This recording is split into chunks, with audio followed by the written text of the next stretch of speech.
Awesome. All right. Well, it's feminism and well-being. Well-being, which I haven't quite spelt right there. Good start.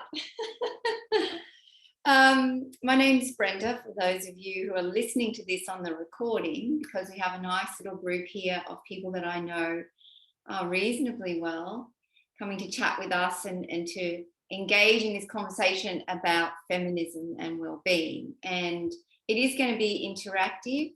I would like you guys to help me out a little bit so that it's not all me talking.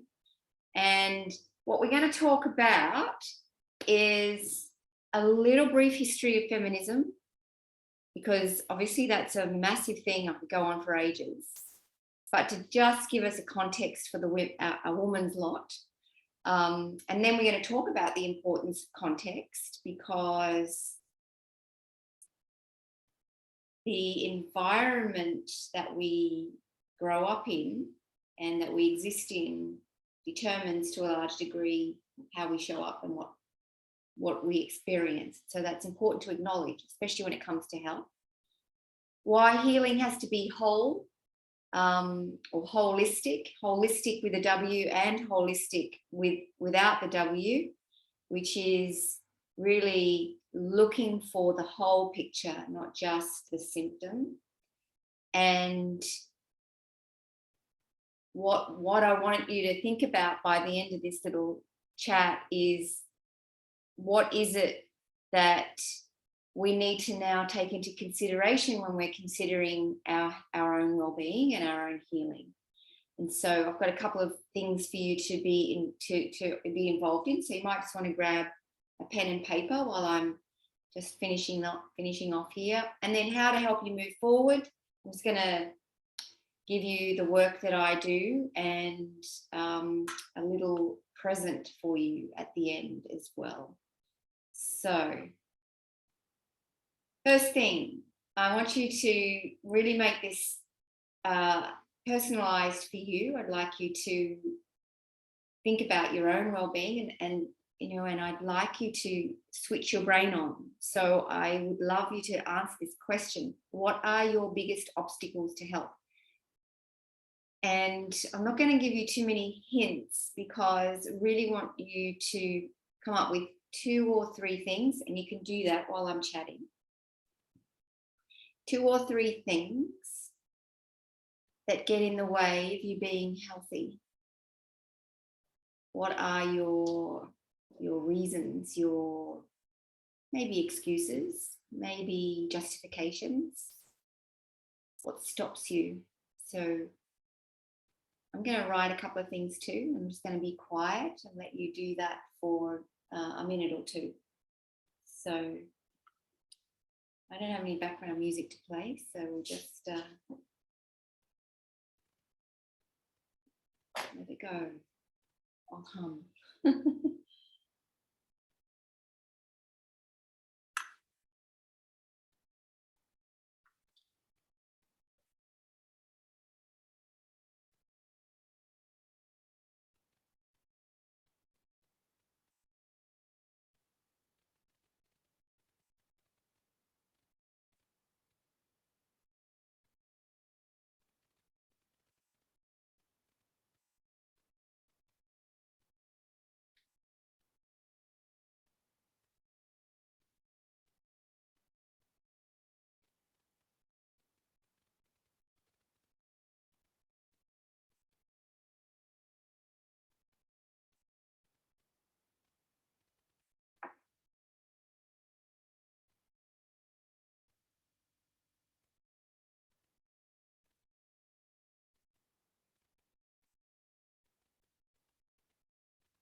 Okay. All right. Just 30 seconds and we'll wrap that up. Think deeply.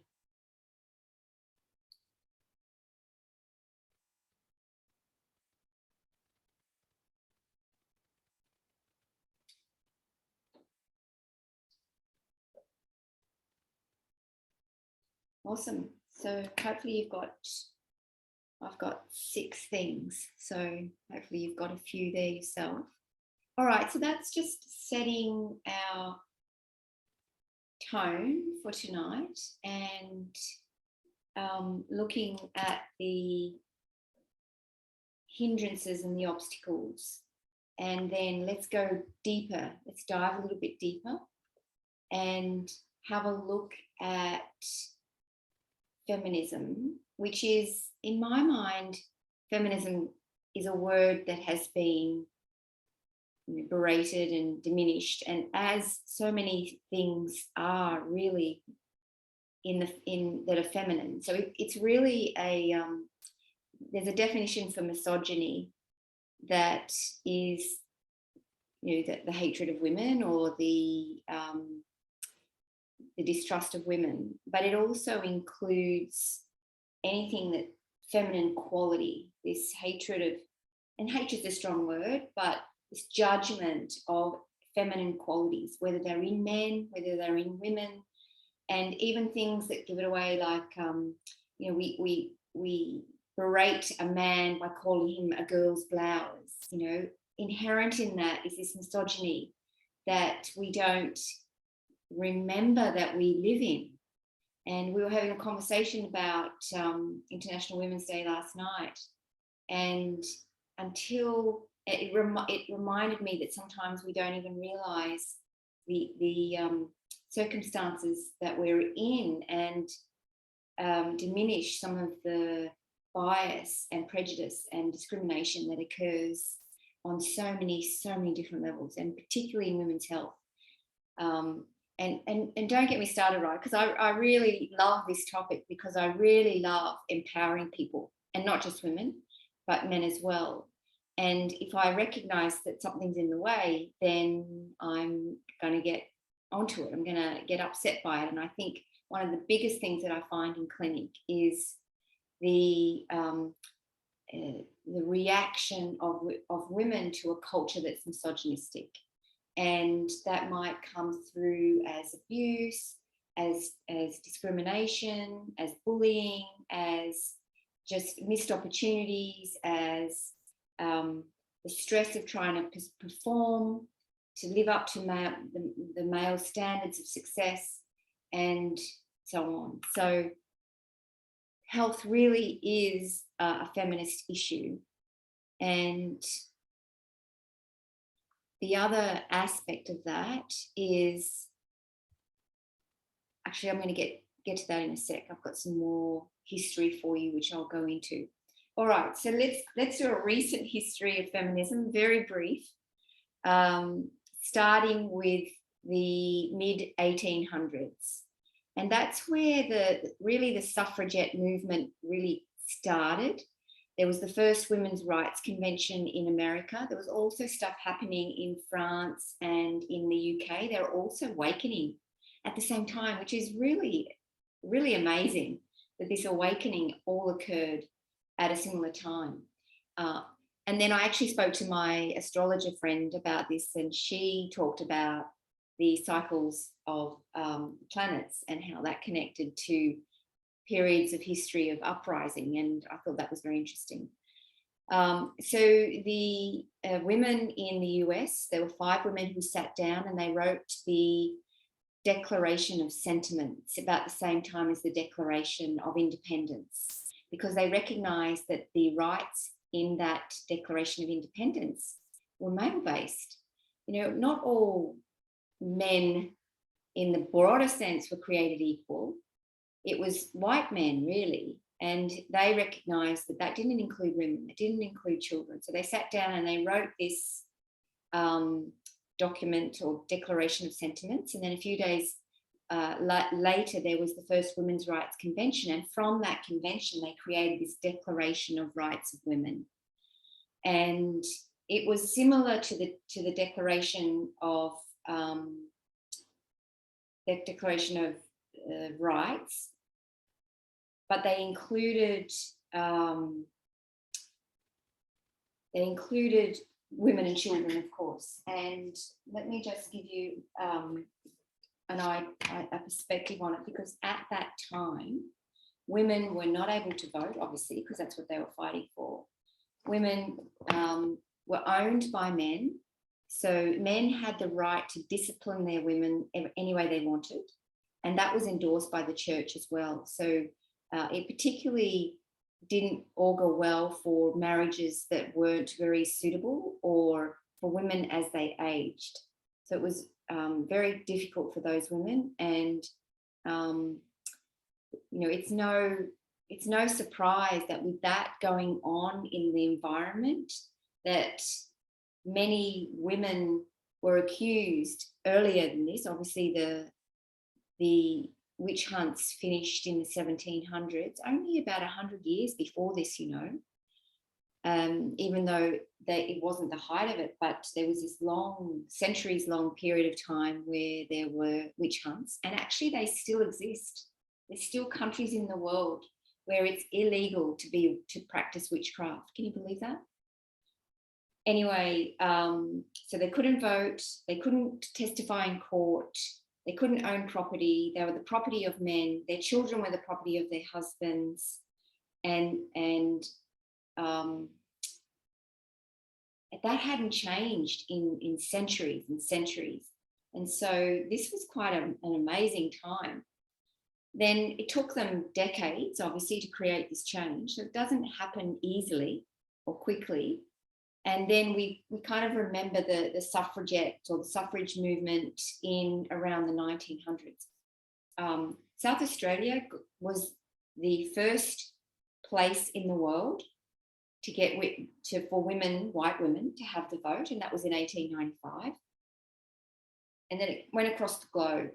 In the US, it was 1920 that white women got the vote, although not till the 1960s, when the civil rights movement came about, that African American women were able to vote. And similarly with the Aboriginals in Australia, I'm not sure of the exact date, but those initial rights documents and standing up for your rights were originally just for white men, and then we've slowly realised that there's more than white men in the world. And then you see now, since 2010 period, the last decade or so, there's been another mini revolution with a huge revival in the spiritual women's spirituality, so goddess worship and women's circles and some of the woo-woo arts, if you like. Now, you could be put to death for these things a few hundred years ago, like the tarot or practicing medicine. Women weren't allowed to practice medicine. They weren't allowed to do astrology or any of these things. Lots of things women weren't allowed to do that men were allowed to do, and they were put to death for. And it goes way back further than the 1800s, but that's for another day.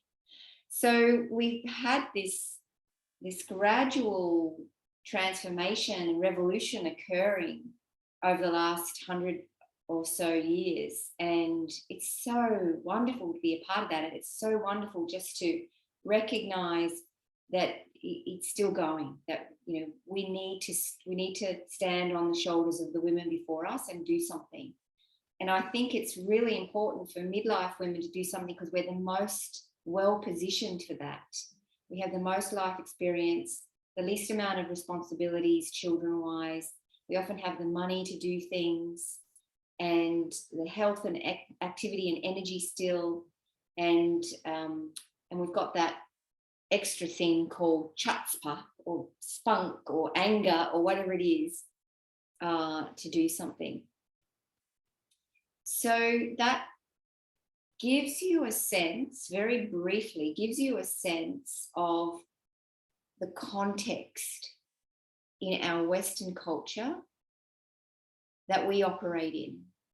And we grow up in it, we don't recognize it very easily until it's pointed out to us. And so hence the millions of books that we read around Jungian archetypes and women's history and goddess history and feminist history. I have a beautiful book called Her Story, which is actually history rewritten from a woman's perspective, and it's very different to what you learn in school. Very different. You don't learn about the conquering of Greece or whatever they learn in history these days. Because anyone who really moves into feminist stuff, it does quite easily get labelled. Although I must say, my stepdaughter, who's at school, at high school, has done quite a bit of feminist studies in her education, and I'm really proud of that, because she's reading books that I haven't even read, like Feminine Mystique and so on. So I haven't read those yet, but I must. They're on the to-do list. So this is a quote from Landmark. I've done a lot of work with Landmark years ago, and one of the things they taught, one of their foundational things, is the context is decisive. And basically that means that the good analogy is, if you are playing cricket, then you are following the rules of cricket. You can't play football while you're playing cricket, and vice versa. So the context that we live in determines us. And if that doesn't work for us, then it leads to stress. And we all know that stress is the foundation of illness. And I know I'm being really simplistic here, but if you think of stress as everything outside of joy, everything that's not joy, freedom, then it's a form of stress, right? If you're off track in your life, if you're off center, if you're not well, if you're eating, you're not eating to nourish your body properly, if your body's depleted, all this is all stress in one word.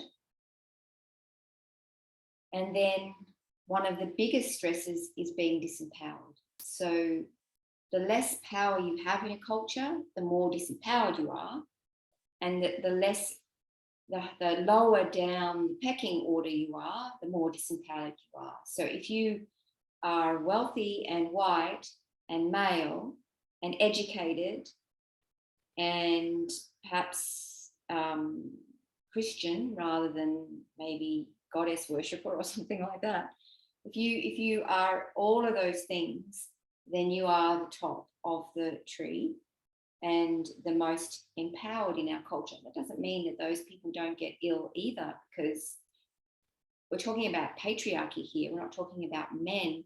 We're talking about a system, a context, and then the people in it. And one of the things that you will have heard from people is the quote about, and I think of teenagers when I think of this quote, because teenagers are trying to become adults in a dysfunctional context or dysfunctional culture that we live in. And one of the quotes that and I don't even know who said it now, but it was like, there's no honor in trying to be functional in a dysfunctional culture. So it's like, many of us, in order to function well in this world, have to squeeze ourselves into a round hole, and it's stress. And then, are we depressed or are we disempowered? Are we depressed, or we just like, we don't fit in? We're lost. We don't like what we see, but we don't even realize it. It doesn't work for us, or we don't recognize that everything's for a certain subset of the population and we don't fit into that. We're not skinny enough or rich enough or whatever that might be. And so are we depressed, or we just have low self-worth because we don't see any role modeling, or we don't get taught how to be empowered in this context? And then we're disenfranchised, we're disconnected, it's like we don't belong, we have issues with belonging, we get angry, we get sick because we're angry. Is the problem that we're angry or sick, or that our liver's not functioning, or is the problem the context? And then I've got disappointed as well. And many women I see, they're just disappointed in themselves and their lives, especially at midlife, when you have this strong sense of failure come up. Why is that? Are we disappointed and depressed because we're undervalued, not worthless? We're dissed, we're ignored, we're underpaid, we're invisible, we're not given a chance, we're made redundant. And so is your problem your symptom,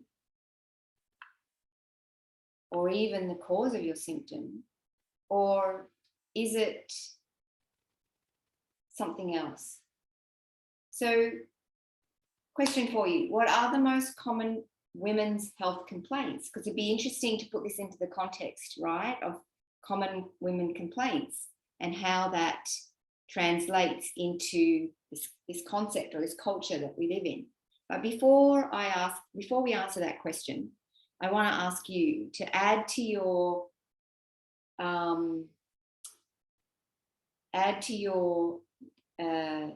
notes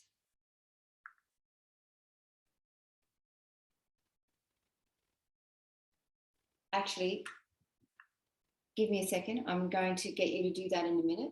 I'm going to get you to rephrase your own obstacles.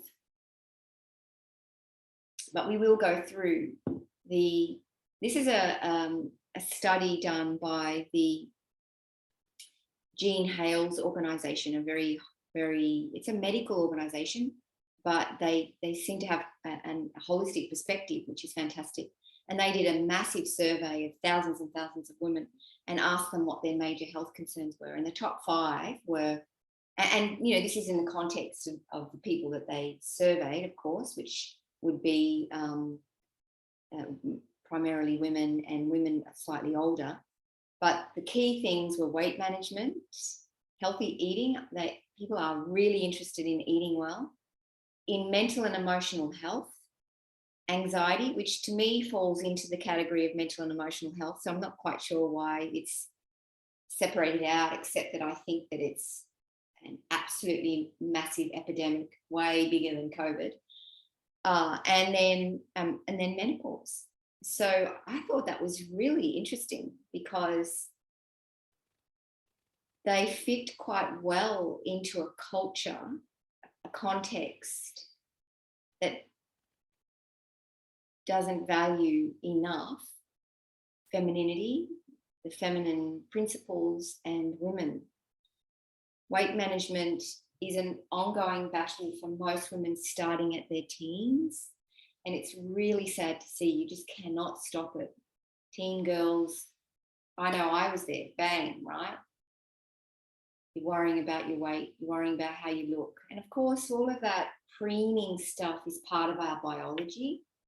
You know, we're starting to, our estrogen and everything's going up. So we're starting to attract a mate and all those things. And we're kind of preening like birds do, but it too easily becomes obsessive. And weight and eating disorder statistics are horrendous. Healthy eating, I think, is a big challenge because our culture teaches us that being in the kitchen isn't very valuable. You're better off out studying and working in the world. So our ability to be hearth keepers or kitchen goddesses, it's actually quite rare. You know, people don't know. They don't know how to cook anymore. The young ones don't know how to take care of themselves. They might have a degree in something, but they don't know how to make a meal except opening a packet. So, you know, and that's due to this not valuing feminine roles, that misogyny. Mental and emotional health, I think it's that square peg in a round hole concept, not to mention the fact that if you're not eating well and you're worrying about your weight all the time, it does send you down the rabbit hole, not to mention all those depressed things that we just had on the previous slide. I'm undervalued, I'm overweight, I'm under resourced, I'm invisible, I don't feel like I fit in this world. Well, you don't, because it's a man's world. Anxiety and menopause. And I found menopause to be quite interesting because that's my favorite topic. But when you research, when you learn about, I've just got a new book I should show you. Hold on. So when you start learning about women's spirituality and women's power and the rites of passage and so on, then you start to realize that these key times in life, menarche or puberty, motherhood, and menopause are really times that they're a bit like, you know, in Aboriginal, in the Aboriginal world, the boys would go off and have their go walkabout and have their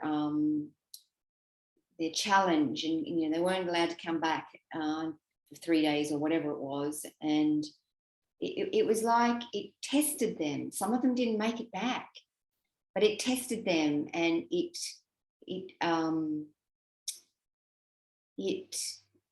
what's the word? It built their character, it built their toughness and their ability to be responsible for themselves. It made them strong and made them adults.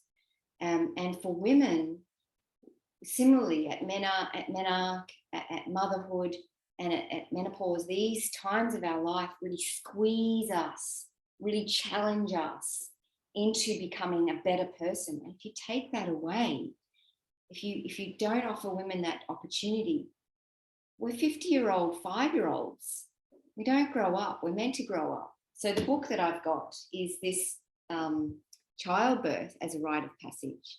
So I'm fascinated with menopause as a rite of passage, but I just love that this stuff is coming out because it's women reclaiming their power in a man's world, and that will, by the way, greatly benefit men as well.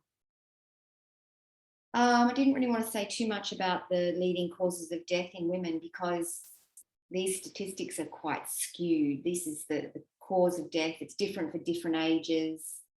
It's very similar to men as well. It's very much a result of the environment, the physical environment. Oh, not just the physical, that context that we live in as well, of poor diets and stress and toxins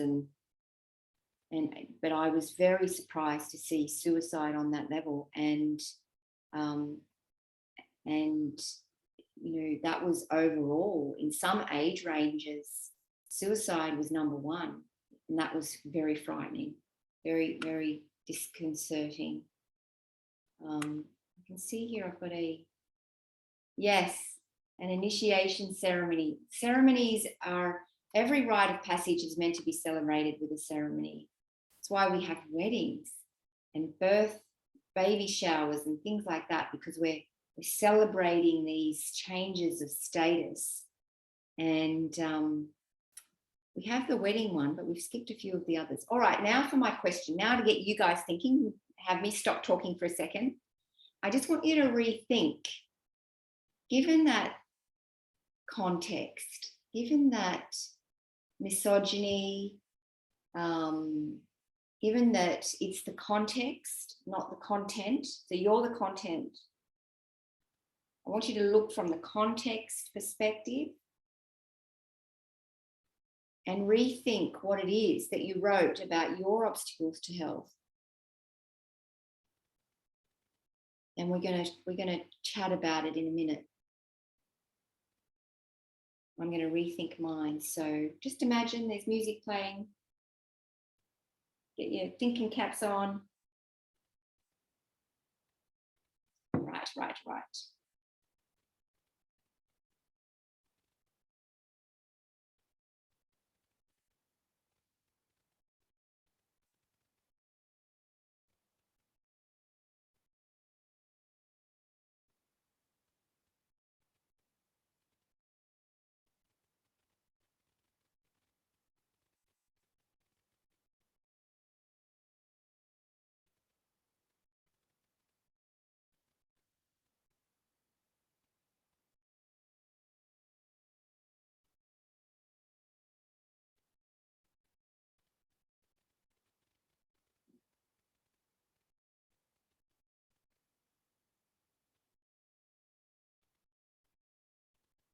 And we'll do one more minute.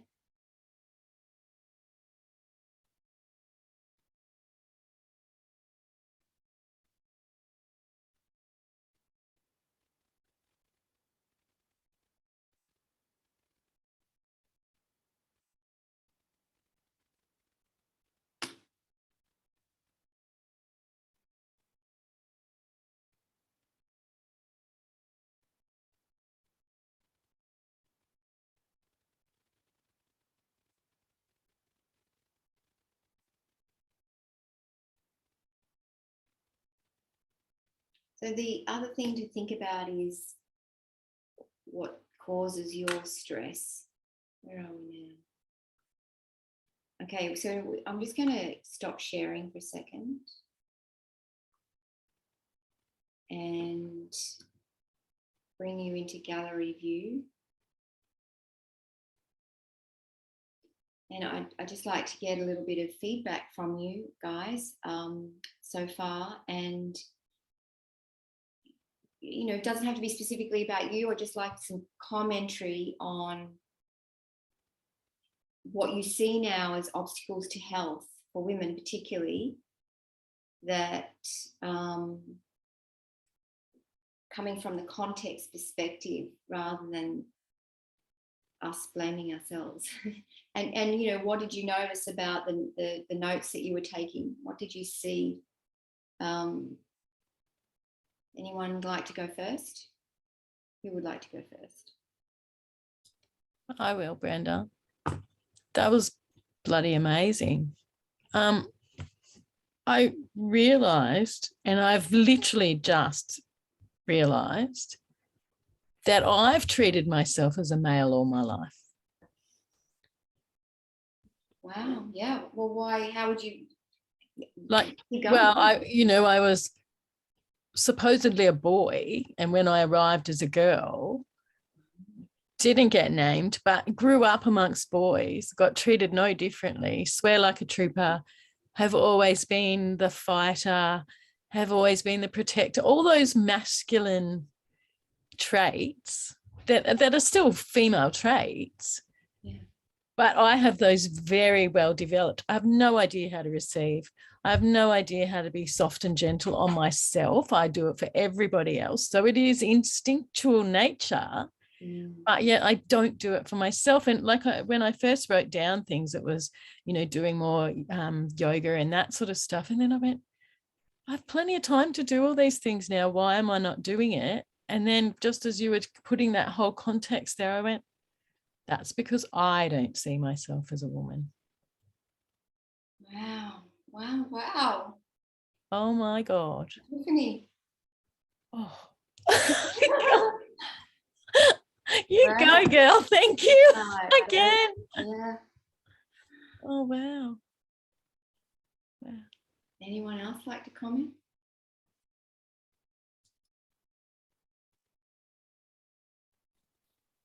Yeah, that really hit home for me as well. I realised that I feel that I need to behave like a man. I have to be busy, and I have to. I put the pressure on myself to contribute financially equally to the household, and less is not good enough, and it's just not acceptable to not contribute financially equally. And I just keep pushing, and my job, it's in like bush regeneration, so it's a masculine type job, and I see myself pushing through all the time. And that was a real eye-opener, the context. Oh my gosh. Because and before I'd been saying, well, it's about, I've got to, you know, take time for myself, and it's a choice. I've got to make arrangements to fit myself in, sort of thing. But the context is get in and work, and sort of run with the crowd, sort of thing. And the context is so demanding. Well, especially when you're trying to be a man and a woman. Yeah. Because anything feminine, including receiving, which is viewed as being needy, women are terrified of being needy. Strong, independent women are terrified of being needy, and they just exhaust themselves. We can all recognize it. We're all strong women. Yeah. And So we are literally trying to be the man and the woman. Yep. Yeah. We are. Wow, really well said. Thank you. Thank you both. Thanks again. Thanks again, Brenda. Maya, do you want to add anything, please? Well, I think I absolutely resonate with both of you, because I grew up as a tomboy, and then perimenopause hit and I went fully the other way and became a complete female woman and empowered and all of that. And it's a scary thing, because we're taught to hate one another as women. We're taught to compete for a men's gaze. We're taught to be like near enough at each other's throats. So I never had female energy around me. I only surrounded myself with men. I was one of the lads. And I was never one of the lads. I was curvy. I was always, you know, again, that male gaze, you wanted that approval. And it's a scary thing to be a young woman, to look at another woman and say, you're my competition, instead of saying, you're a queen, you're a goddess, you're somebody I want to help up. When I'm up, I want to, you know, pull you up with me. When you're going somewhere, pass on your wisdom. And slowly in this last year, like I said, Brenda is one of the founders of it. All these women are starting to come into my life, and I'm resonating so much more with this vibrancy that we as women carry. We can do 10 times better than men. We don't need wars. We need to nurture. We need to do all these things. But like you say, if we don't start from ourselves, none of that will happen. And I've started with it's like near enough radical compassion for yourself.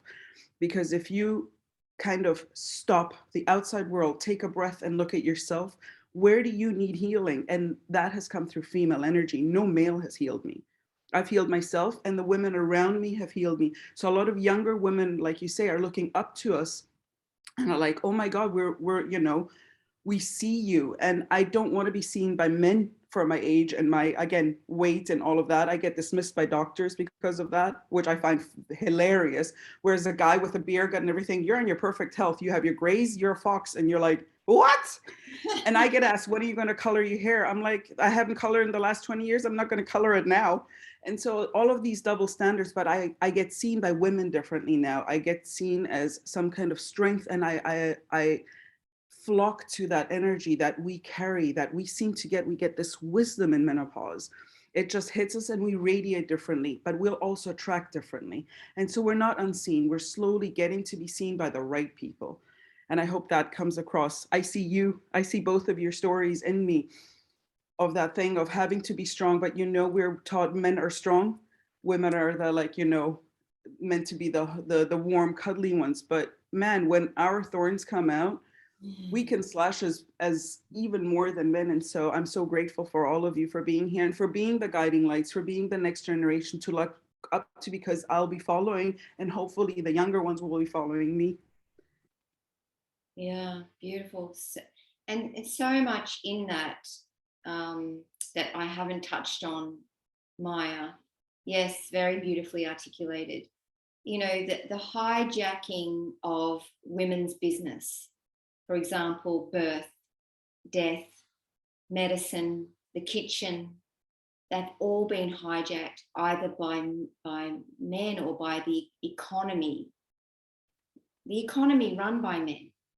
And so, you know, and yet we're so blind to the context that women flock to get drugs for their menstrual difficulties. You know, they're 14 and bang, they're on the pill. And, you know, it just breaks my heart. And I think that it fuels me to do these things. And I wish I had an audience of 1 million, rather than, not that I'm not valuing you beautiful ladies, but, you know, I think this is a message that 1 million women need to hear. And when I'll share with you mine, when I wrote down, because I've made myself do the exercise, because, you know, sometimes you just think, oh, they can do it. So I wrote down things like, what are the obstacles to my health? And I thought, oh, time, money. Sometimes I just don't feel like it. You know, I might be tired. Impatient. Impatience stops me. And then with the different context conversation, I started to think a little bit more deeply. And I thought, well, I'm unconventional, I'm unorthodox. I don't fit in to the economic model very well. And so, for example, I applied to be an ambassador for a chain of health shop or healthy grocery type shops, because they have an ambassador program. And I got told that I wasn't accepted, even though I was a good fit. I wasn't accepted because I need to have at least 10,000 followers on my Facebook. And fair enough, they want ambassadors because they want them to promote them through the only marketplace that there pretty much is these days, and that's the online market. And I thought, well, you know, I'm actually quite savvy with technology, but I haven't put any effort in the last few years into building a social media following. And she, you know, she said, oh, you know, she wrote me this email along in saying, you know, we need these two things. We need you a fit, and we need you to have this. She didn't give me the numbers, so I emailed back, and that's when she said, oh, well, you know, the smallest group is 10,000, and we have some that are 150,000 followers. And I went, I don't know if I'm ever going to get 10,000, let alone 150,000. So that means that my message doesn't get out. And so that is stressful to me. That upsets me because I can't make myself fit into an economic model anymore. I've done the corporate thing for so many years. I don't want to be part of a mainstream institution. It's soul destroying for me.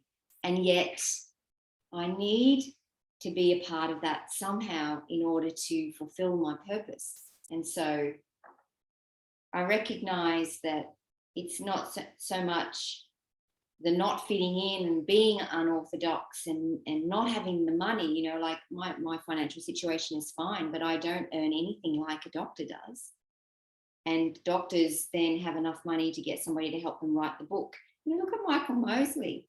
He was completely against natural medicine years ago, and now he's got books on it, and because he's a doctor and he has lots of money and he makes TV shows and everyone thinks he's fabulous, his message comes out. So I'm going on a little bit of a rant here now, but I wrote, for example, money in the first list. And then in the second list, I wrote, it's actually worry about money, not money. And the worry about money comes from the context. Whereas the money thing comes from, I don't make enough money. I'm not good enough in the marketplace. I'm not savvy enough or whatever. I don't sell hard enough. Whereas the context takes it out to stop blaming myself, because we women, we blame ourselves first and foremost and really harshly all the time. And we've got to stop that. So let me finish off my little show here with things that you guys know about already, but